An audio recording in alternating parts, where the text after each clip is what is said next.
রাত বাজে ৩টা, চোখের মধ্যে প্রচুর পরিমাণে ঘুম, কিন্তু কি করার আছে, বিদেশ বলে কথা। ডিউটির মধ্যে আছি, ডিউটি করতে আছি। এখানে আমি ছাড়া আর একটা মানুষও নাই এই মুহূর্তে। ঘুমের মনে করেন যে চোখ পুরা যে পাতা ভাঙ্গাইতে আছে। মানুষ আমারে কয়, ভাই এত কষ্ট হইলে বিদেশ থাকেন কি আর, এই সেই হ্যান ত্যান, মানুষের স্বপ্ন ভাঙ্গা দেন। আসলে ভাই আমি যেগুলা ভিডিও করি, বাস্তব ঘটনা, সত্য ঘটনা আপনাদের মাঝে উপস্থাপন করি। ভাই স্বপ্ন ভাঙ্গি না কারো। আমি বিদেশের যেই পরিস্থিতি আছে সেই পরিস্থিতি আপনাদের মাঝে শেয়ার করি। এই যে রাত ৩টা বাজে, একটা মানুষও নাই। এখন কাস্টমার আসবো, মানে এই ইস্তারাটা বার হয়েছে, তো যার কারণে বসে রয়েছি। কাস্টমার আসবো, তো ও ঘরে আমি গেট খুলে দেবো, তারপর হচ্ছে ও ঘরে আমি মানে চাবি দিয়া আমি রুমে যাবো। ততক্ষণ না আসবো ততক্ষণ এখানে বসে থাকবো। আসলে আমার কথায় যদি আপনারা ভয় পান, তাইলে এর থেকেও কিন্তু যে কঠিন হয়েছে বিদেশ, এগুলো ভয়ের কিছু না। আমি বাস্তব ঘটনা শেয়ার করি। ভাই আউল ফাউল ভিডিও কইরা মনে করেন যে আমিও যে ভিউজ নিতে পারি, কিন্তু কি দরকার ভাই?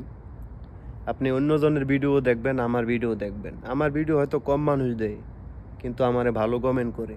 কি জন্য? আমি হয়তো ভালো কিছু প্রচার করি, ভালো কিছু আপনাদের মাঝে শেয়ার করি, সত্য ঘটনা শেয়ার করি, এই কারণে মানুষ আমার ভিডিও দেয়। আসলে আমি একটা জিনিস কি, যে যারা আমার ভিডিও দেয়, আমি মনে করি যে সবাই আমার মতো মন মানসিকতার মানুষ। ঠিক আছে, অবশ্যই যে মানুষ চিনতে ভুল করে না।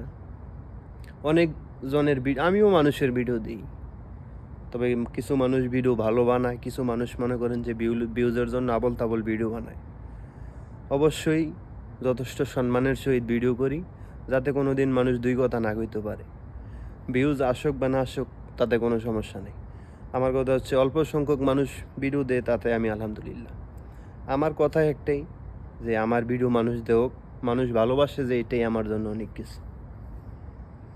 আর বিদেশের বাইক কষ্ট কইলে শেষ হইতো না দুঃখ। মনে করেন যে টাকা পয়সা থাকলেও মনে করেন যে সুখ শান্তি নাই, নিজের ইচ্ছা মতো ঘুমাইতে পারবেন না, নিজের ইচ্ছা মতো কিছু করতে পারবেন না, মানে একটা অন্যরকম প্যারা। সত্য ঘটনা এগুলা ভাই।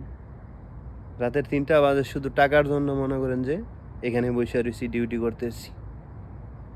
তাছাড়া মনে করেন যে কোনো মানুষের কথায় কিন্তু আমি রাতের ৩টা পর্যন্ত এখানে থাকতাম না। ওই দায়িত্ব পালন করতেছি টাকা ইনকামের জন্য, যে বিদেশ ডিউটি করার জন্য এখানে বসে রয়েছি। একটা মানুষ এই মুহূর্তে নাই। যাক, তারপরেও দোয়া করি, শুধু আমি না, কত আমার মতো হাজার হাজার প্রবাসী এরকম ডিউটি করে। ঠিক আছে, দেশের মানুষ, সামনে আসতে আসতে ঈদ, সবাই ঈদে ব্যস্ত থাকবো নতুন জামা কাপড় কেনার জন্য, আর প্রবাসীরা ব্যস্ত থাকবো যে কিভাবে কষ্ট কইরা, কিভাবে মাস শেষে টাকা কামাইয়া যে পরিবারের মানুষের হাতে দিব, পরিবারের মানুষরে নতুন কিছু ঈদের জামা কাপড় কিনা দিব, এটা নিয়ে ব্যস্ত আছে। ঠিক আছে, অবশ্যই প্রবাসীদেরকে সময় দিবেন, মূল্য দিবেন। ঠিক আছে।